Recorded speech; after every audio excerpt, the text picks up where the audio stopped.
All right, Isaiah John, welcome to VladTV. Hey, thank you, thank you. Okay, first of all, I just gotta say, Snowfall is my favorite show on television. I mean, Really? there's Game of Thrones, of course, Wow. but that's sort of a different kind of caliber, genre, whatever. Well, John said Snowfall is the ghetto Game of Thrones, so The ghetto Game of Thrones. Okay. he said you never know who you're gonna lose. Okay, well, I mean, I think y'all are killing power right now. Wow. Yeah, I mean, y'all are murdering power right now. In terms of what I like to watch for realism and cinematography, the characters and everything, Man, I appreciate that. That means a lot to me. I love it. Brilliant show. I agree. So you've done a few TV shows before, right? I've done a few. I had a role in Barbershop 3, shout out to Ice Cube. Barbershop 3, and just short films in Atlanta, just for a while I wasn't even working, as an actor. It was hard for me to book roles, but yeah, just small roles here and there until Snowfall. So. Right. Now, I heard that before you got the role of Snowfall, that you were actually working as a janitor at a high school. 2 years. Yeah. I was a janitor at a gym in my town, Fayetteville, Georgia. I was a janitor for 2 years, and man, just struggling. Just struggling. It was crazy. It was a crazy time period.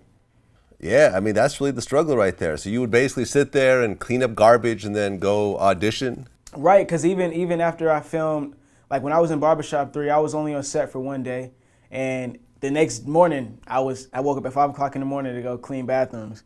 So I went from being on set at Barbershop 3 to being back at the gym cleaning bathrooms the next morning. So, it's just, but it all, it built character, so it was bad, but, what can I say? I'm here now, so. Yeah, well, I mean, everyone who's made it, I mean, I was homeless at one point, and wow. I remember not having enough money to buy food and so forth. Yeah. I think that the struggle is what really creates the greatness. Exactly. So I'm not upset about the struggle at all. I wouldn't have it any other way. I learned a lot through the struggle. So. Absolutely. Now, what led up to you actually getting your role in Snowfall? Man, well, my manager, because a lot of people don't know that Snowfall did a pilot in 2015 that FX liked, but they wanted to recast. So my manager has known about it since 2015, but I missed that go around with the casting. So when she saw that they were recasting in 2016, she jumped right on it. She emailed the casting director, and the casting director was like, he'll be perfect for the role of Leon, but I'm not casting this right now, so I'll keep an eye out. So we waited, and when I got the call to audition, at first I was like I was discouraged because I was not working. I couldn't book at all. And what I was hearing a lot in Atlanta was, you don't look urban enough. That's what I heard a lot from the Atlanta casting, like some Atlanta casting directors and projects and things like that. So I was like, I'm going to do this audition, but I really don't feel like they're going to choose me. I'm all the way out in Atlanta. Like, I'm not going to get my hopes up. So I did the audition. My manager, she kept coaching me like, no, do it better. So I was like, all right, fine. So I did it, and I submitted it, and then like a week or so later, they called back and was like, we want to fly Isaiah out to do a chemistry with the lead, Damson Idris. I was like, whoa, like, I did not expect that. So they flew me out. I was still a janitor at the time, flew me out to LA, and it's supposed to be a 3-day trip. So I was supposed to have a return flight on Thursday to come back to Atlanta. So Wednesday was my callback. So I go Wednesday.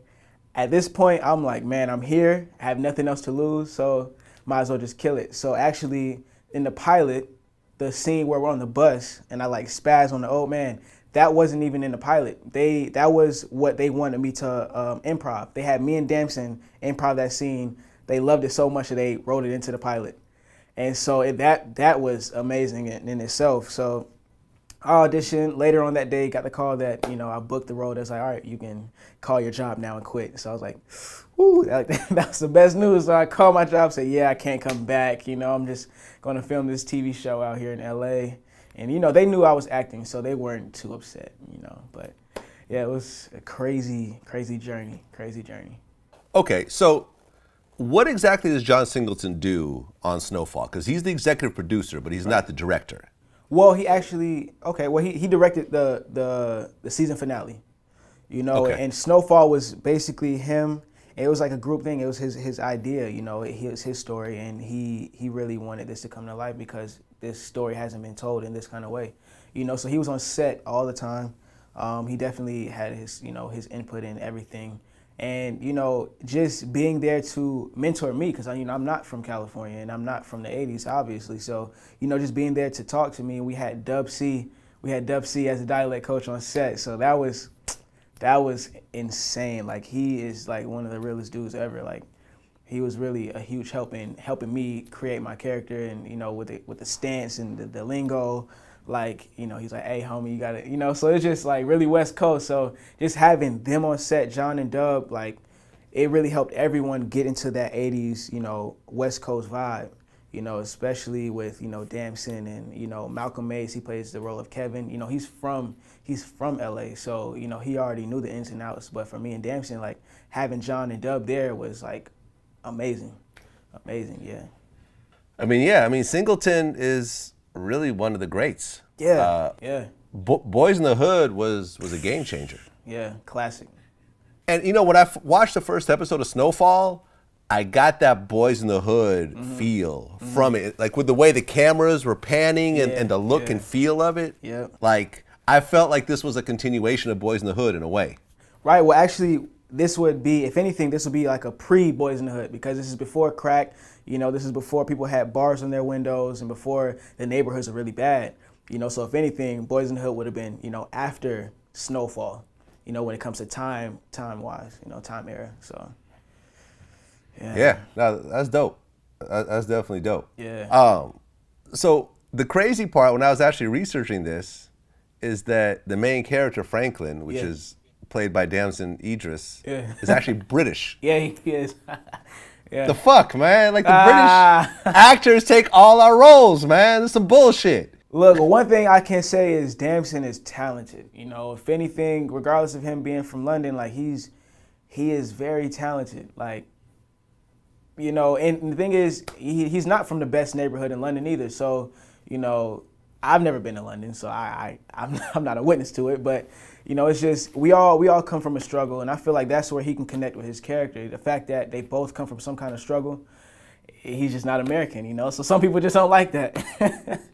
No, but I had no idea. Yeah, like, yeah, a lot of people. He's don't sitting know. there with like a straight American West Coast accent, and then what? Cut, and then suddenly he's like, yeah, bro. So I'm just gonna go over here, and I'm like, huh?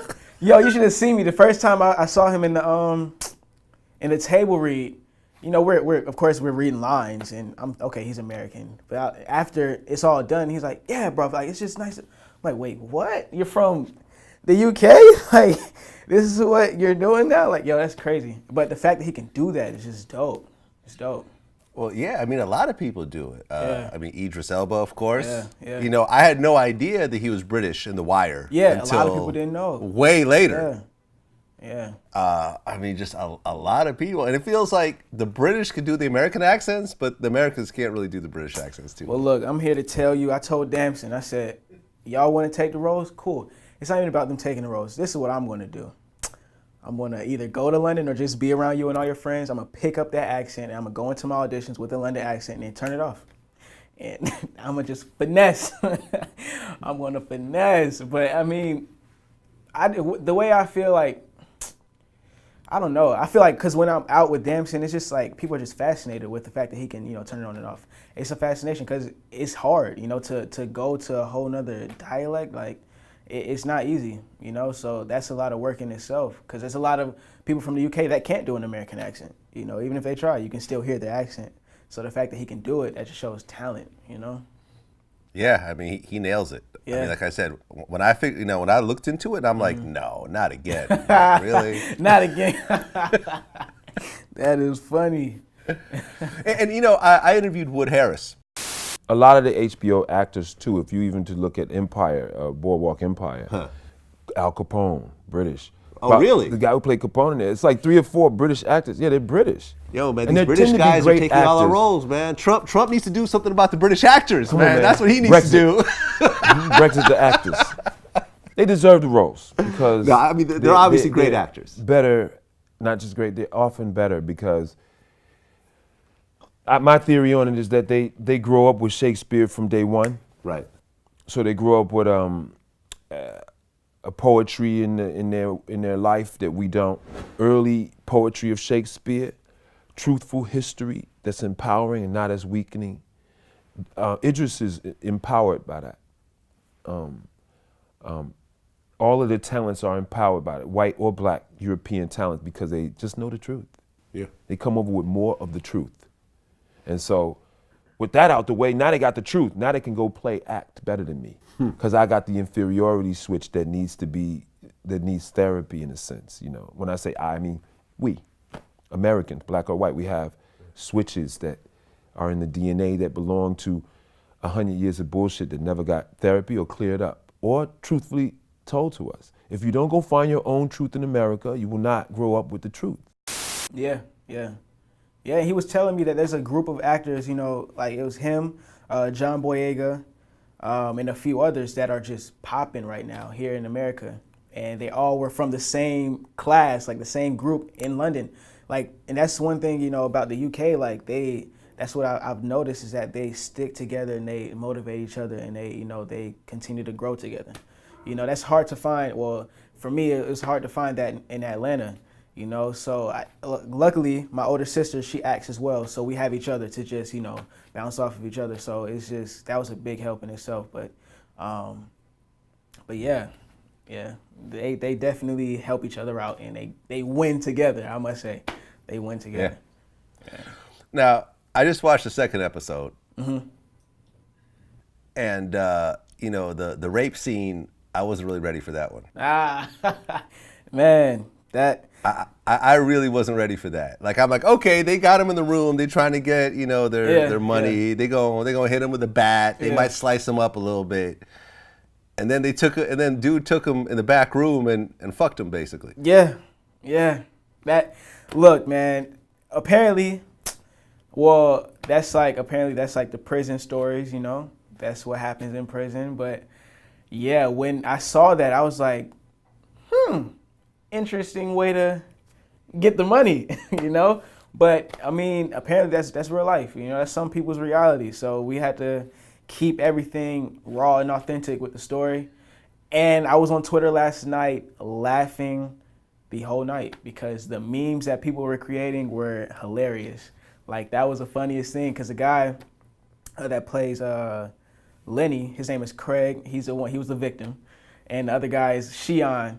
Both very talented actors. You're going to see them, you know, within the next few episodes. So it's just like, they're very talented. And for them to, I mean, that scene was crazy. I said, yo, people are going to make so much fun of y'all. Like, that scene is going to be like the most talked about scene in Snowfall. Like, but yeah, I mean, I would have given up the money way before that. Like, that's what everyone was saying. It's like, man, you should have been gave up that money. Yeah, at the point that I got hit with the baseball bat, it'd be like, it's right back there in the bedroom behind that box. Yeah. You could buckle your pants back up, man. That's not even necessary. We're gonna work this out. Man, that scene was crazy. You know, obviously on the day when we were filming, there was no sound effects. So when we were acting, I wasn't acting off of sound effects. When I saw it last night, I was saying, wow. It's like, you hear the bed springs and everything. I was like, oh, that's crazy. It's crazy. So you have a Jerry curl in the show. That's just the afro. I just picked out my hair. Oh, okay. It's not. It look kind of wet. Curl. Yeah. Nah.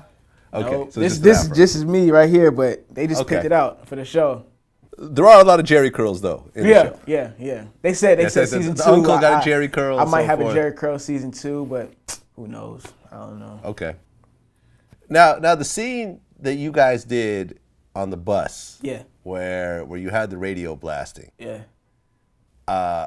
What's really interesting about that scene is that right after that got aired, Nipsey Hussle had a situation that was kind of similar. Did you hear about that? No. So basically, Nipsey Hussle was on a flight,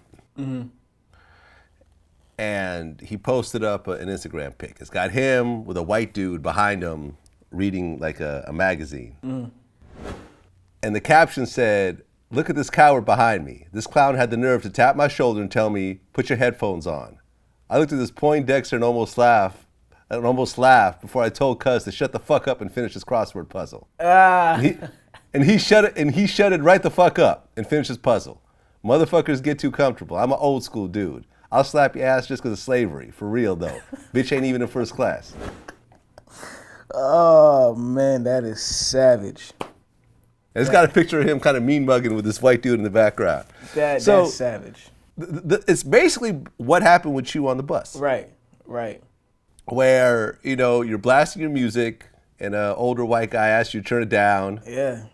And you tell him to shut the fuck up and you turn it up. But apparently, from what I hear, a lot of people, that seen that episode, they're like, that really happens all the time. And I was like, man, that's crazy. Because when I was doing my audition, I had no idea. I was like, all right, let me just be this character. And what would this character do in this situation? And that's what I acted off of. But when people actually saw the scene, they were like, yeah, that happens all the time. I did that when I was your age. Like, I was like, really? Like, that's crazy. It's crazy. I mean, how do you feel about that? I mean, do you feel like if you're playing your music and someone asks you to turn it down, in a public place? I mean, for me, I'm not my character, So I'm a really chill, laid back person. So if I know my music is really loud and it's really bothering somebody, because I know if someone else's music was bothering me, like I'm like, yo, like, come on, like, chill. But for me, I probably would just out of respect to other people's space. But yeah, I wouldn't make it a big deal to not do it. I usually have my headphones anyway. So I mean, I'm a really nice person, but I know when not to get disrespected. That's just a thin line, People won't disrespect me, but I also respect others, in people's personal space and privacy. So, yep. Yeah, man. So, have you seen the Tupac movie? No, I haven't. Okay. I haven't. Now, John Singleton and LT Hutton have been kind of going back and forth now for months. Yeah. Working with John Singleton, what's your take on it? I mean, obviously, I feel like if he were to do the movie, I haven't seen it, but it will be different. It would have been done differently. I really want to see the movie, because I've heard a lot of mixed reviews about it. So I want to see it for myself. I haven't had the chance and the time to see it yet, but I definitely will. But I mean, just because everything John does I feel like is different and, is necessary for the time that he does it.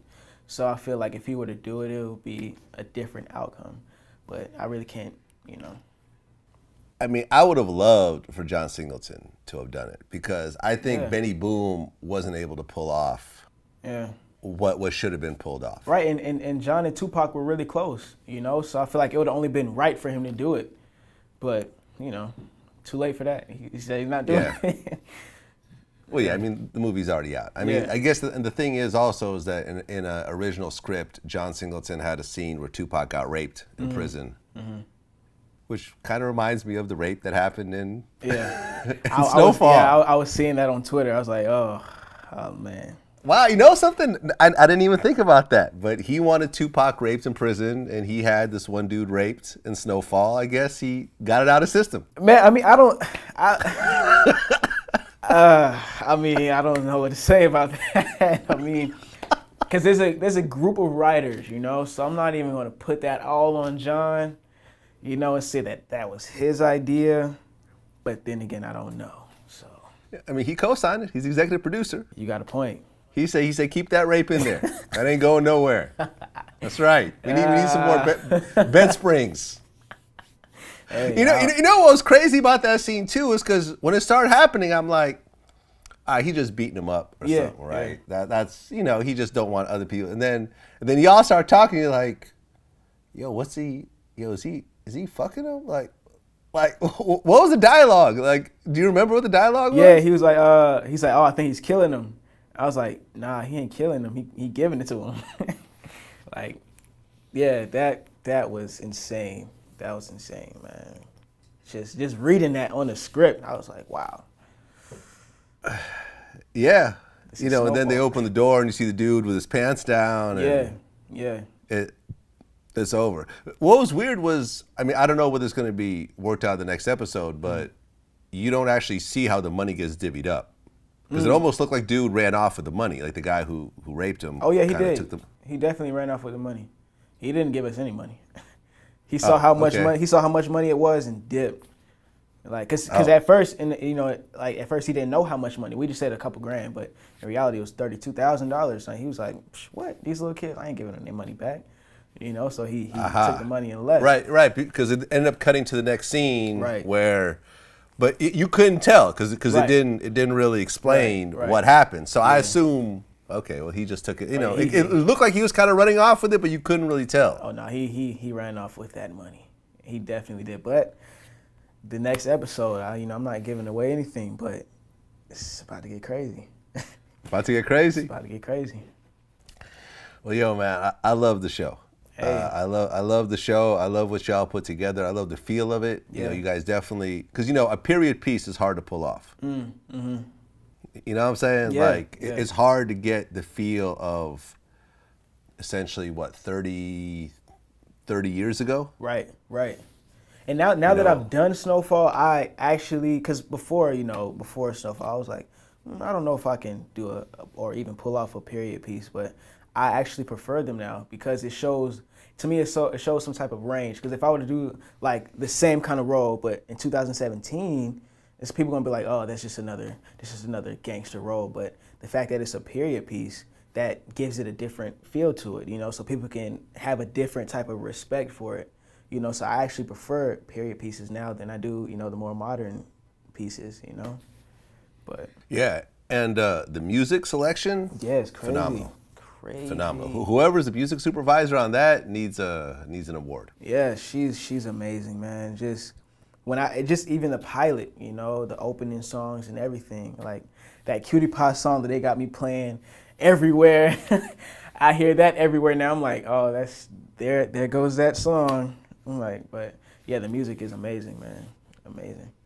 Well, yo, man, congrats for being on the show. I appreciate it. Like I said, I love the show. I can't wait to see, how it ends this season. Man. And has it been greenlit for the next season or no? We're still getting ratings in, but I mean, we got the whole tax incentive thing, so I feel like we're definitely going for season 2. Speaking that out. Okay. Definitely speaking that out. I can't wait, man. I can't wait. I can't wait for everyone else to be on it too, because I feel like not everyone's really on this show yet the way they're on other shows. Yeah. Like Power and Empire and so forth. Right. Definitely looking forward to it. Congrats on what you've accomplished already. Oh man, I appreciate it, man. Thank you for having me. I've never imagined I'd be here. Never. All good, man. This is just the start. Oh yeah, you're about definitely. to do big things. I could already see it. I appreciate it. All right, man.